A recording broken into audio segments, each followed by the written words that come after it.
की सेना को कीव तक पहुंचने से रोकने के लिए यूक्रेन की फौज ने कीव से जोड़ने वाला पुल उड़ा दिया है। यूक्रेन पर रूस के हमले जारी हैं। रूस के हमलों में कल का खार्किव एक बार फिर उजड़ चुका है। 15 लाख की आबादी वाले शहर में अब सिर्फ तबाही ही नजर आ रही है। खार्किव फिलहाल मौत के अंधे रास्तों पर है। यूक्रेन ने दावा किया है कि जंग के पहले 7 दिनों में रूस ने यूक्रेन के करीब 2000 बेगुनाह नागरिकों की जान ली है, जबकि कितने लोग घायल हुए हैं इसका सटीक आंकड़ा किसी के पास मौजूद नहीं है। खार्किव से जो तस्वीरें आ रही हैं वो बेहद दर्दनाक हैं। कवियों और कविताओं के इस शहर पर पिछले 3 दिनों में रूस ने इतने बम बरसाए हैं कि जिंदगी पूरी तरह से पटरी से उतर चुकी है। चारों तरफ तबाही, टूटी इमारतें, खंडहर मकान, वीरान बाजार, सुनसान सड़कें और अस्पतालों में मौत से जूझते लोग ही नजर आ रहे हैं।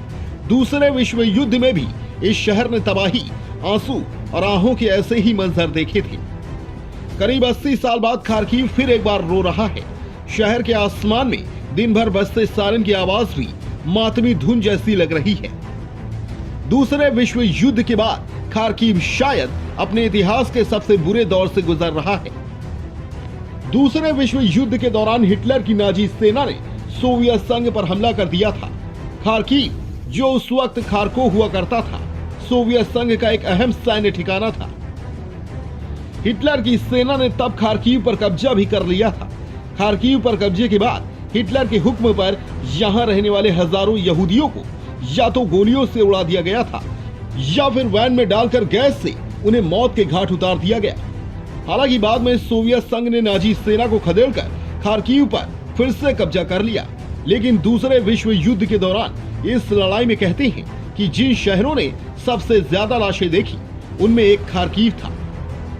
इतिहास बताता है कि सितंबर 1941 में सिर्फ 2 दिन के अंदर खार्किव में रह रहे 30,000 से ज्यादा यहूदियों को मौत के घाट उतार दिया गया था। रूस की लड़ाई यूक्रेन से है और सवाल ये कि रूस यूक्रेन के सिर्फ 2 शहरों खार्किव और यूक्रेन की राजधानी कीव को ही सबसे ज्यादा निशाना क्यों बना रहा है। आपको बता दें, खार्किव का इतिहास सदियों पुराना है। एक वक्त में खार्किव सोवियत संघ का ही हिस्सा हुआ करता था। 1920 से लेकर 1934 तक खार्किव यूक्रेन की राजधानी तक रह चुकी है। खार्किव की पहचान सिर्फ कवि कविता, आर्ट एंड कल्चर, व्यापार और इंडस्ट्री या फिर वैज्ञानिक खोज के लिए ही नहीं है, बल्कि इसकी पहचान एक बड़े सैन्य अड्डे और दुनिया के सबसे मजबूत टैंक T-34 बनाने के लिए भी है। Soviet T-34 tank Kharkov tractor factory में बना करता था। अगर आपको ये स्टोरी पसंद आई हो तो चैनल को लाइक और सब्सक्राइब करना ना भूलें।